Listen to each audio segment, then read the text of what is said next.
Okay, guys, so your latest work, the absolutely astounding Crimson Cage, which has been an amazing read. Like I've said, I've not read the last issue yet. And for anybody that hasn't read it, we will be talking spoilers in a little bit because there's some imagery I want to talk about. I mean, the story's been around for 400 years. Yeah, they've probably got a bit of an idea. Do you know what I mean? we could probably guess.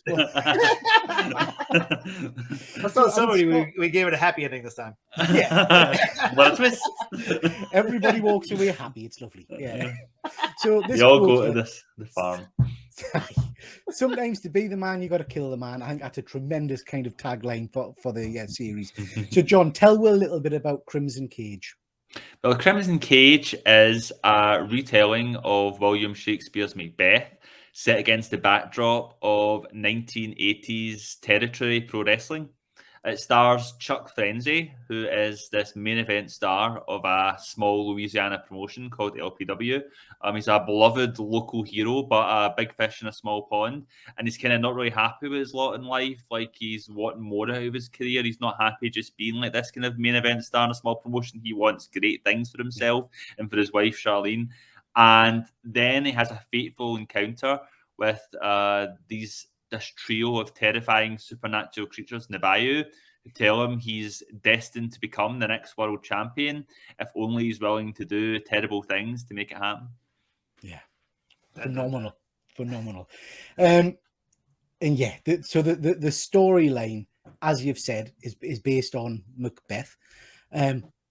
Were you a massive wrestling fan before you wrote this? So was wrestling something that's always interested you? Oh, I'm a massive wrestling fan. Like I loved wrestling since the early 90s. I remember I watched for the first event I ever watched was the Battle Royal in the Royal Albert Hall in like 1991 or whatever, and then I watched the Royal Rumble shortly afterwards, and then it was like love at first sight after that. Like my degrees of fandom have kind of like upped and downed over the years, but I've always to some degree followed wrestling and been into wrestling.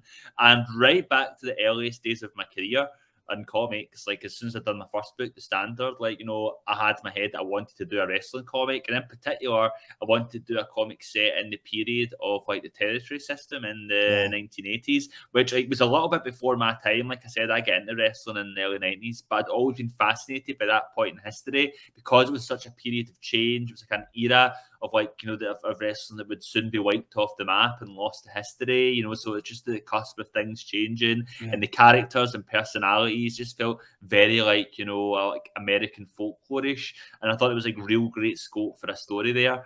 However, I didn't know what that story would be until much later when the idea of pairing it with Macbeth came along. And what about yourself, Alex? Are you a big wrestling fan? I was when I was a kid. I watched it.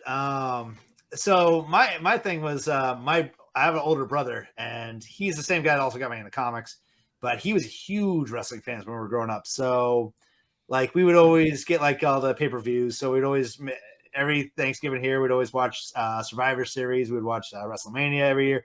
I remember Macho Man fighting Hulk Hogan. I remember Andre the Giant, actually seeing him in fights on the thing. So we enjoyed it all through until about 1994, 95, whatever year my brother left to go to college. And then no one was bugging mom to get all these pay-per-views and all this stuff, and no one was hogging their remote. So that was the end of wrestling. So right as like the like NWO, like WCW started really picking up, I was out at that point. Yeah. So like before like the leg drop heard around the world, all that stuff. When I was like Hulk Hogan was still a hero. Ultimate Warrior wasn't really doing it much anymore, but he had his comic out too. Macho Man was kind of calling it a day, but Stone Cold wasn't Stone Cold yet. Like The Rock wasn't The Rock yet, and all these other guys like that. So, but yeah, I remember being a kid, I loved Demolition, I loved the Rockers, all those guys, and always a Hulkamaniac. I have to be honest. I wasn't a massive wrestling fan when I was younger. I'm probably a bit older than you guys. I was around the Ultimate Warrior phase and stuff, and I watched it then, but I haven't watched it for a long time. Right. But again, I have to be honest. Reading the comic, it's got us quite passionate about it again, and we'll talk about it in terms of artwork in a minute, Alex. But the way you have pictured the battles and the wrestling ring. It's just absolutely amazing, and it actually got us thinking. Oh, actually, I could quite go and watch this. I quite like this. So yeah, phenomenal. Thank you so much. So Yeah, bad. there was a lot of talk like yes, I remember the page you got up there, it's just like from the first issue. I remember because we drew like the first like 6 pages, and then we kind of like showed it around, and then like when it was picked, I went and redrew everything out of those pages. Right. But I remember thinking like I rewatched like Raging Bull a bunch. Yeah. And thinking like how they did the shots there, and my idea was that the whole idea is, you know, it was always like, oh yeah, wrestling's fake, all that type of stuff. But so in the comic, every time like my idea was like, oh, this will be clever. Every time where it's part of the show, you're in the audience, you're seeing the ropes in the way, you're like in there with the crowd.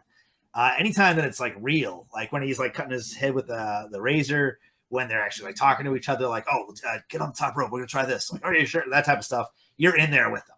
Yeah. And that was like me. It was a lot of work for someone to be reading it saying, oh, that's cute. Yeah. Well, but, I mean, I think it makes sense. I think like even though like you say that, but I think that even if folk don't consciously pick up on it, like, you know, I think that is the kind of thing that does immerse them more in it. And for me, that was definitely something that was important to me, and that I talked to Alex about a lot, which was I've read wrestling comics before. I've read like good wrestling comics. I've read bad wrestling comics. But sometimes you'll read a book and it's like it's a wrestling comic, but like let's say like follow the wrestlers, they're backstage, whatever. Then you have like a page of like, you know, them in the ring doing like a leg drop or whatever. And then I'll go back to what the story is. And I thought, no, I don't want it to just be the matches to just a snapshot of like images. I want to be the matches that are integral to the story and worked into the fabric. I want people to feel the drama and storytelling and pacing of a wrestling match in the comics page. And that's what I wanted to convey as much as possible. Absolutely, because it feels very much to me blow by blow. It actually feels like it's like you say, you could have a splash page of a leg drop or whatever, but this I can follow the fight, as it were. And you know, having not been a massive wrestling fan before, seeing that conversation between the fighters and then the extremes they'll go to, like the razor blade to the eye, to tell the story, you know, it was amazing. And I have to say, these covers, every one of them, I've got them all here next to us, are works of art. They're absolutely stunning. I've put number 4 up there because that's probably my favourite. Now, I don't know if I'm allowed to say this, but that quite does it for me. That's quite a strike. It's a phenomenal image, absolutely phenomenal. She's got that oxymoron style. But absolutely beautiful. And again, John, I've obviously not read the last issue yet, but can I just say that Charlene, I cannot stand. I hope this woman gets a comeuppance. Poor Charlene, she's really wants her husband to do well. That's hilarious. Yeah, no, Alex, this image, this page where he loses his cool and takes out the main competition, as it were. That's super. It's horrific. Down to the eyeball at the bottom there, popping out, and all the rest of it.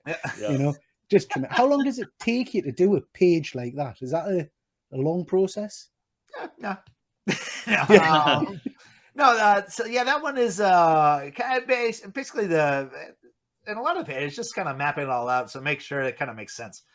And but yeah, so the murder scene there was compared to like the screen you got up here, you got a van going down, but then a couple of pages over, you got them in the ring.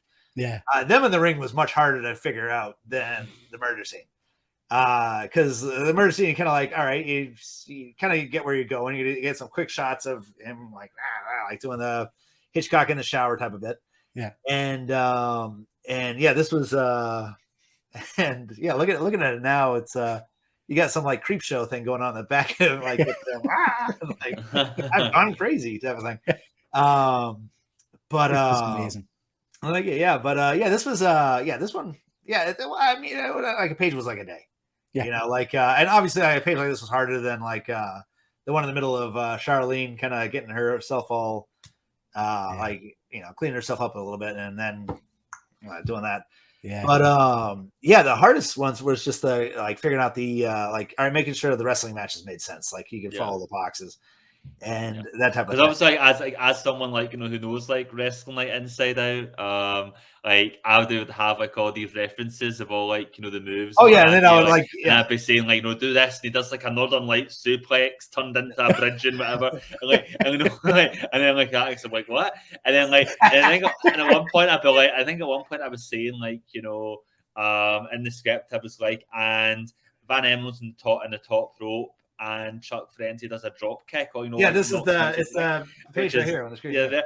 And originally when Alex drew it, he had like Van being on the top rope was like slumped against the top rope. Yeah. And I mean, no, he has to actually be like sitting up on the top turnbuckle. And I started talking about like, you know, so it's kind of like the Kazuchika Okada versus Kenny Omega series where he does like, and then like, and Alex looked to me like he'd never heard the words Okada, like, you know, like, you know, or Kenny Omega in the same sense before.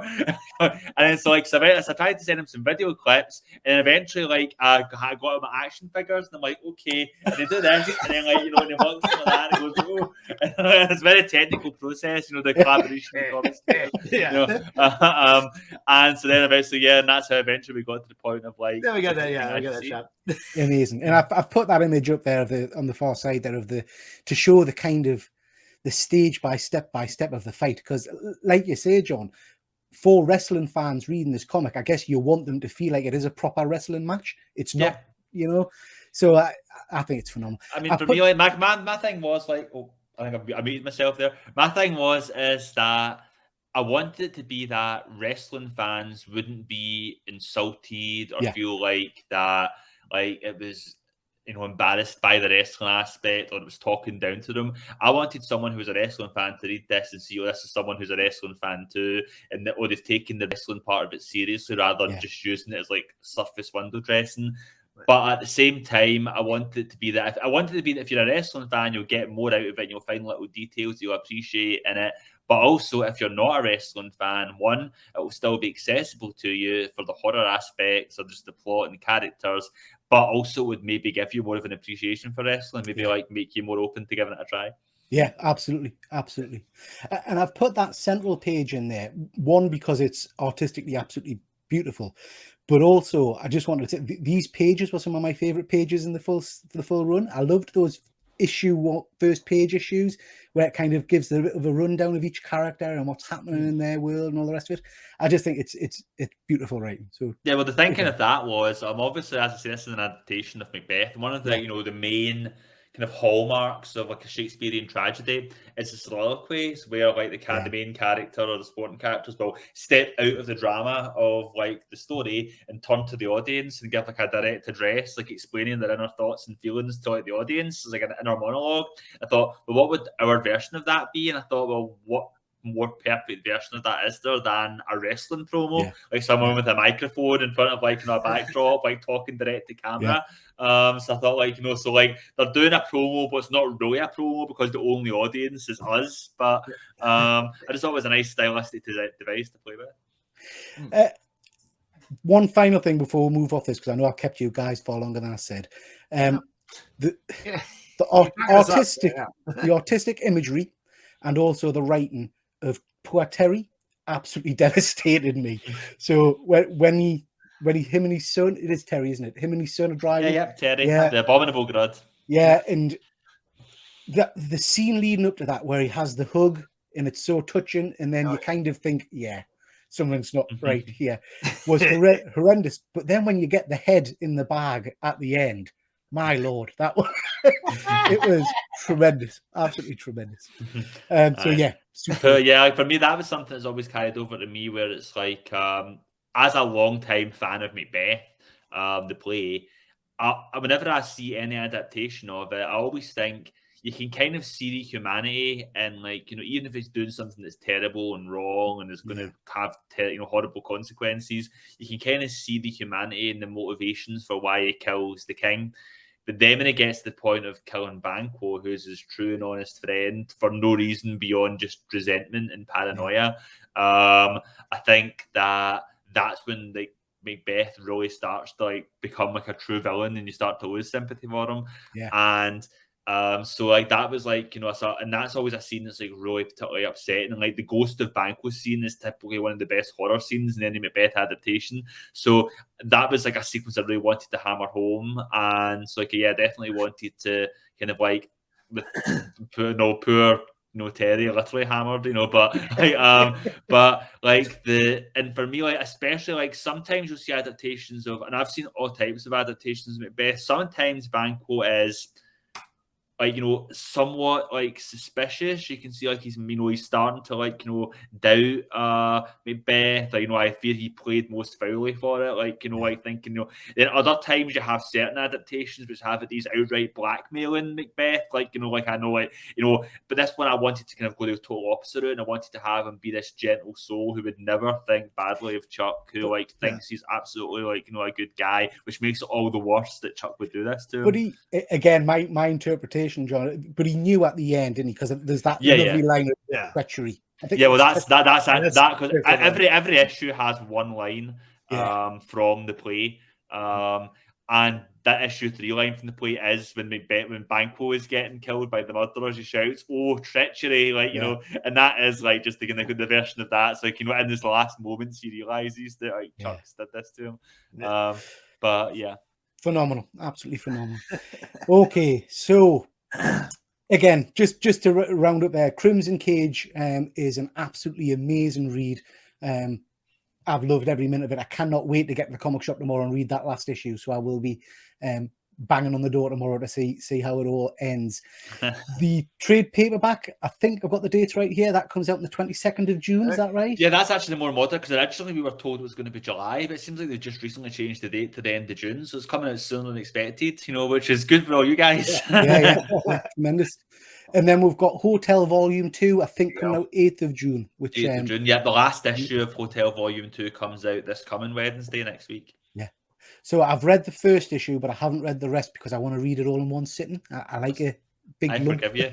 Yeah. I don't. Now, I was going to ask you about this, John, and I don't know, maybe this is just the image I've found, but it says on Crimson Cage there, Volume 1.